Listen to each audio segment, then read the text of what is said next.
So we're basically saying anything that, now this is actually an interesting segue, because it sounds like we're saying that one of the main tragedies of the abuse of substances is losing your reason and losing the ability to use your mind in the way God intended. I think that that's the number one tragedy, because our reason is what separates us from beasts. So we share with the beasts certain parts of our nature, that being like we have all of the attributes of a sensitive soul, meaning that we need oxygen, and we need food and sustenance, and we need to evacuate waste and all that sort of stuff, right? So there's all of that, but we also have reason, and reason is in many ways what makes us makes us to be made in the image and likeness of God. So when we throw that away, it's something of a great insult to God, because this is really high up there on the gifts that the Lord has given us, right?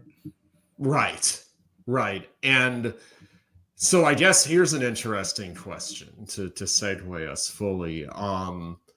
If human beings give themselves over to non-rational philosophies, that, and we'll start with the extremes that everyone would probably agree on, to kind of bring back in the issue of politics again. If people give themselves over to irrational extremist, say, political ideologies that are driven primarily by emotion and primarily by hatred and fear, or a fervent zeal on the left, it would be a fervent zeal that reaches the point of this kind of the purge mentality, where your goal is to be as pure as possible, which in theory is a rational goal, but when taken to excess, kind of has a maddening effect, just as certain drugs can.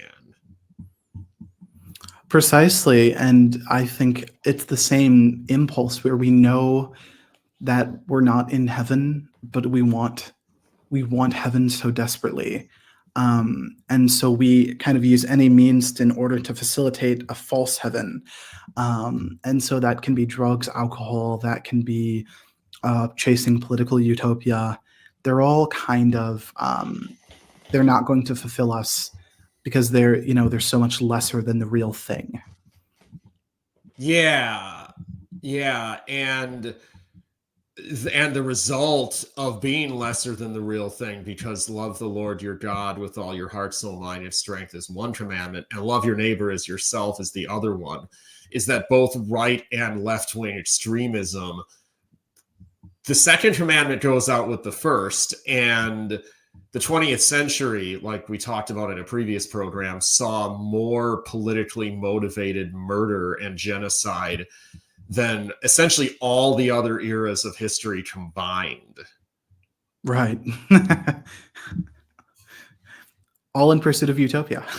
All in pursuit. It was always in pursuit of utopia. It was at the whether it be the Nazis or the communists or whoever it might be, they always thought they were building the brave new world. Not that they were like that they actually, they didn't even have the, I mean, they did, Hitler and his people did have a right of conquest mentality, but it wasn't the pure old-fashioned one. It was couched in this language of manifest destiny taken to its most grotesque extreme. And I think it was easy for, especially in the middle of the Depression, for people to lose themselves in this organic movement where their individual problems no longer mattered, because the people as a collective entity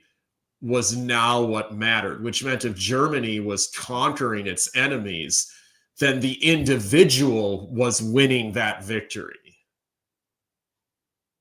which is a strange mentality, but understandable given the philosophical and cultural mindset that was going into it. You know what I mean? And that's always what's going on. And usually it's reacting against some other evil that had preceded it, that the pendulum swung.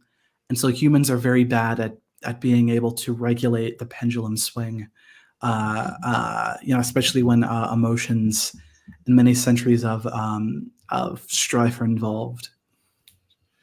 Yes. And you could see that what happened, because I think you had hinted in a previous episode at the idea that the world wars had broken Europe's ability to look optimistically to the future, or to look to any sort of tradition as a culture.